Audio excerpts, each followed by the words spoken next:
Assalamualaikum everyone. So today, my team and I, we are going to present an assignment that we have done, which is an assignment that covers the topic of working capital management and short-term financing.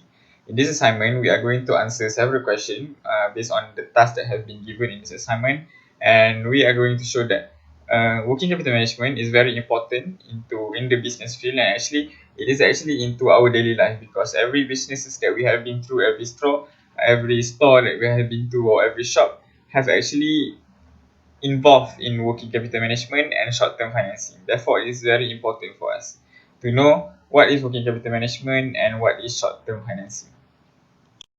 So before we start, I would like to share the definition of working capital management and short-term financing. So working capital definition, working capital management by definition is a business tool that help a company effectively use their current asset and help the companies to maintain sufficient cash and help them run their business efficiently and run their obligation, while short-term financings is actually means the financing of business from short-term sources which are for a period of less than 1 year, and the same helps the company in generating cash for working of the business and operating expenses, which is usually for a smaller amount and it involves generating cash by online loan, lines of credit, and invoice financing. Therefore, even from the definition itself, we know that it is involved in our business, in the business field, and it is very important. So, I hope you enjoyed our presentation and understand fully as we understand this topic on working capital management and short-term financing. I hope you enjoy. Assalamualaikum and hi, my name is Nadira. I'm from class 6B and I will present about outsourcing. Concept of outsourcing of inventory system. Inventory system means a practice of purchasing components rather making them in-house. But what is the reason adopted in this system? Outsourcing inventory system is one of the initiatives of working capital management. It is to reduce the burden of manufacturing the component of the finished goods. Every company have a different way of controlling their inventory system. Some companies establish a relationship with a single supplier for every outsourcing component they need. So, for example, is Tata Motors. Next is advantages of outsourcing method. First is outsourcing method can help in let company focus on core activities. It increase demand, a company back office operation begin to increase. It also could cut into your human and financial capital, preventing you from concentrating on the core activities that make your business successful in the first place. Next, the second one is outsourcing can help company to maintain a lower cost in their business activity and maximize their profit. The cost of buying equipment or moving to the new location can be very high at times. In this situation, outsourcing is more cost effective than expanding activities in-house. So, for example, such as Tata Motors company lands a large contract that will greatly increase buying volume in short period of time. We move to the advantages of outsourcing method. First is strict to security and confidentiality. When non-company workers are used in an outsourced capacity, intellectual property and sensitivity data must be secure. Payroll, medical record, or other sensitive information may be damaged if it transmitted or used by the outsourcing company. Second is company may lose control. The firm that appointed the process can't control and monitor how their component that is being produced, and this may go wrong. This is why it is very important for a firm to know and understand who is the supplier so that the process will run smoothly. We move to next question. Next is discuss any organization that use outsourcing method as one of the inventory control management. So for this, I will use Apple Incorporated. So Apple is one of the biggest technology giant in the world. They sell they sell products such as a mobile phone, personal computer, and many more cutting-edge technology. They outsource a lot of components for their product from all over the world. For example, like their screen display is from Asahi company in Japan, and RAM from Samsung in Korea. So, as you can see in the image where the part of an iPhone CS come from, so all the part of iPhone will then be collected to a manufacturing company in China named Foxconn. Apple product stock will be kept by Foxconn for a while until 2 weeks before the product release date. Foxconn will have of another outsourced delivery company, which is UPS Worldwide Delivery. The reason why Apple choose to outsource system is Apple want to serve the best quality of product to their customer. Apple can cover the next is Apple can cover the demand for their product. Man, Manufacturers are capable of producing their product in a short time, and their component supplier also can supply their manufacturer with the component they needed in a short time and still maintain a high quality on their product. So from here we can see that with a sophisticated inventory management, Apple success to enter the global market glorious with this system. So that's all for me. Thank you. Assalamualaikum warahmatullahi wabarakatuh. My name is Muhammad Kaiji bin Nasir, and I have been appointed to explain task 2, which is the topic that it cover, is working capital management. So let's look at the question first.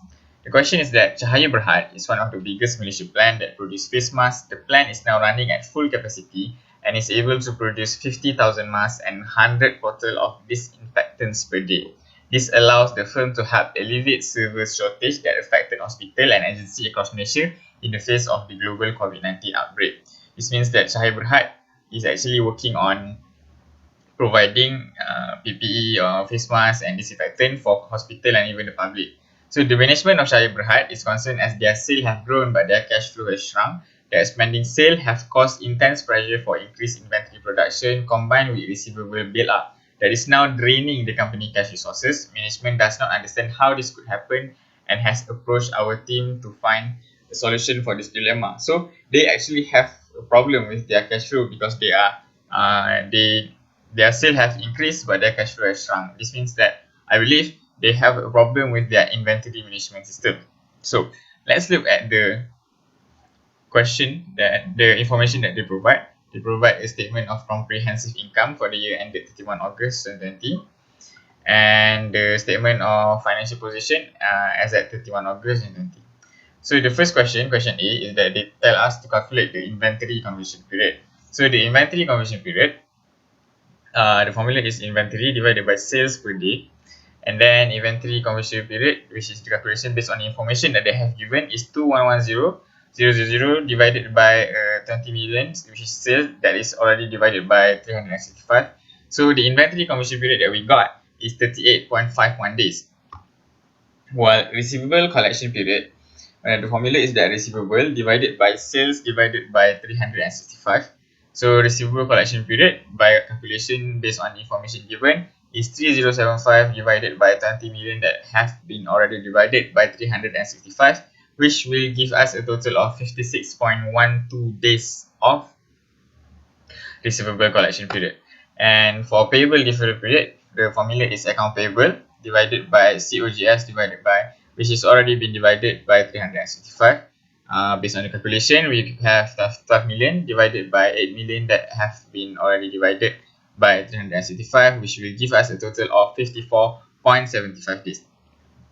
So actually the question before this is actually for us to calculate the cash conversion cycle, because the cash conversion cycle formula is inventory commercial period plus by receivable collection period and payable deferral period. So the cash conversion cycle based on our calculation will get 38.51 plus 56.12 divided minus by 54.75, and we will get an equal of 39.88 days or 40 days after rounding off. This means that Cahaya Berhad needs 40 days in order to convert their investment into cash flow. Therefore, answering question B, based on the answer in A, how much cash needs to be prepared or standby for the inventory. So therefore, cash conversion cycle by definition, which I have said before, means the time between payment made for materials and labor and payment received from sale. This means that cash conversion cycle represents how much time that is needed for a company to convert its investment in inventory and other resources into cash flow. Therefore, based on my answer above, it is stated that the company Cahaya Berhad needs 40 days to convert its investment in inventory into cash flow, and during the 40 days, Cahaya Berhad need to prepare some cash because they don't have any money to cover they actually have insufficient money to cover the inventory cost. Therefore, to calculate inventory, which is a total of 2110,000, we need to count it by inventories per day, and which is inventory will cost 5780.82 per day, while and inventories for 40 days, 5780.82 times by 40 will cost 231,232.88. Therefore, Cahaya Berhad needs to prepare a total of 231,232.88 cents of cash to prepare for the inventory. So therefore, they need that amount of money to carry them through the cash conversion cycle. Now, the last question is that how to reduce our company cash conversion cycle. How to we have Cahaya Berhad reduce their cash conversion cycle. So the first method is to manage their inventory more efficiently. This means that they can sell their goods more faster. Because when they sell their good faster, whenever means that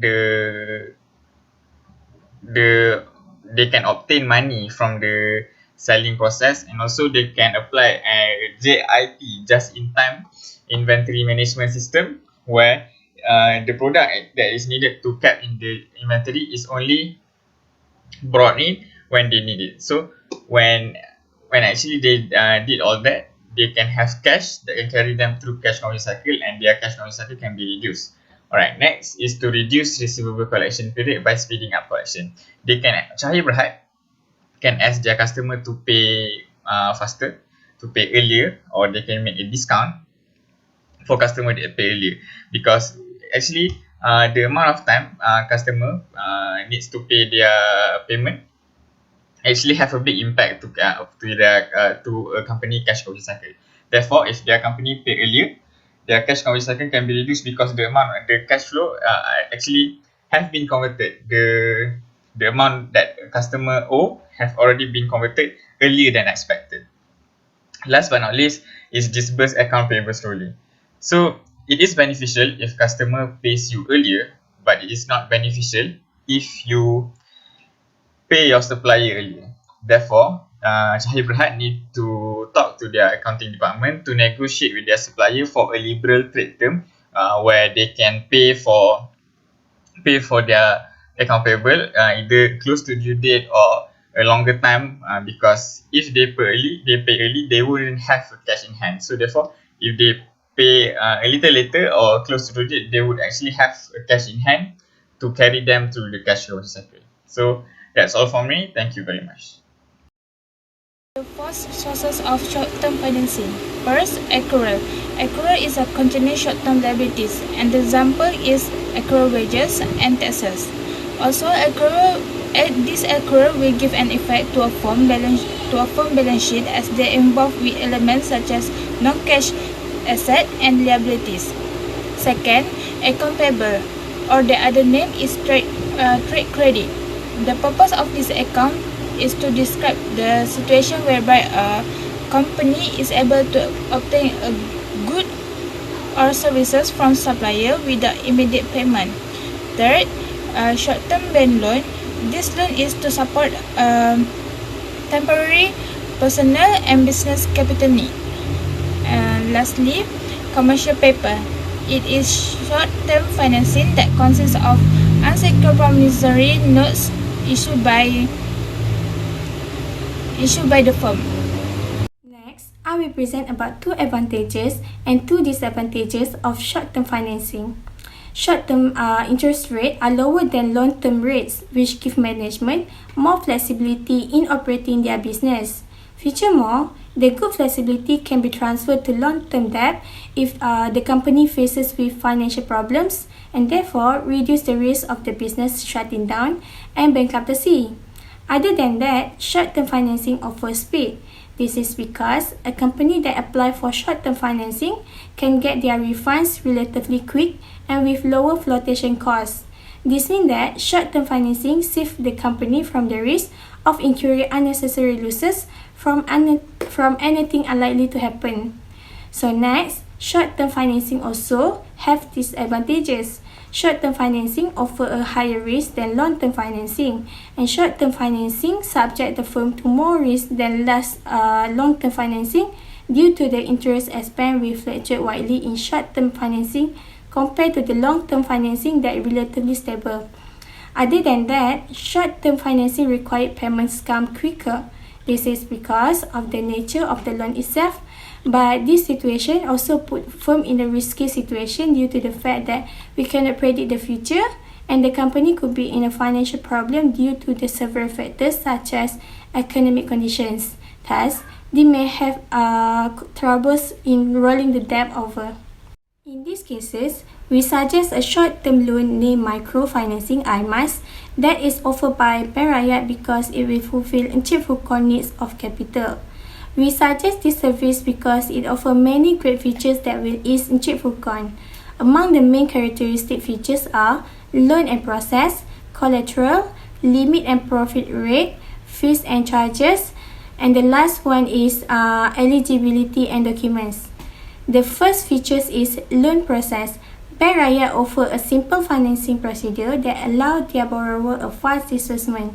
Encik Furqan can ask Bank Rakyat of how long or detailed the application process is. It is to ensure the loan has a reasonable time that can help Encik Furqan to plan accordingly and continue to expand the business quickly. Encik Furqan also can speed the approval process by having certain documents in order, including their business tax income tax form, bank statement, financial, and possibly other documents like the article of franchise agreement and many more. Therefore, the process is flexible and can help Encik Furqan expand his business with ease. The second feature is collateral. Bank Rakyat does not require any collateral, therefore Encik Furqan does not need to pledge a guarantor or any of his assets as collateral to apply this loan. Therefore, Encik Furqan only need to pay the loan in the time given, and if he ever gets into the financial problem, he won't have to stand the risk of losing any of his assets. But in order to get the loan, Bank Rakyat encourages the borrower to form a self-help loan consisting 5 to 10 people just in case as a backup scenario if things go south for Encik Furqan and his business. The third features are their limit and profit rate. Bank Rakyat offer a minimum loans of 1,000 ringgit Malaysia and maximum amount of 50,000 ringgit Malaysia. The maximum amount meets the minimum needs of Encik Furqan, where he need at least 50,000 ringgit Malaysia of capital. Encik Furqan needs a flat profit rate of 12.56% and he also need the ability to repay the installment as soon as 1 year of he needs to, he can extend to 5 years. This feature allow Encik Furqan a flexibility to repay back the loan and amount of capital that he needs. Next, the fourth feature is charge and fee. Okay, first there is a late payment charge after the financing tenure expires and the charge of agency fees. The late payment charge happen when Encik Furqan made a late payment financing period. He will get charged for 1% per annum on top of outstanding payment. Then the charge after financing tenure expires, it said that it should This charge it should not be more than the prevailing daily overnight Islamic interbank money market rate on the outstanding balance, and lastly, the agency fee, which is they only charge for RM 28 ringgit and 30 cent. Lastly, for the bank rakyat eligibility criteria and documents, the eligibility is that the Encik Furqan should register with Company Commission of Malaysia and the business operation, and it must and the business operation must have a minimum 3 years operation. Then the documents that have to bring when applied the loan is the registration form, past continuous 3 years audited financial reports, latest management account statement, and the debtors and creditor list.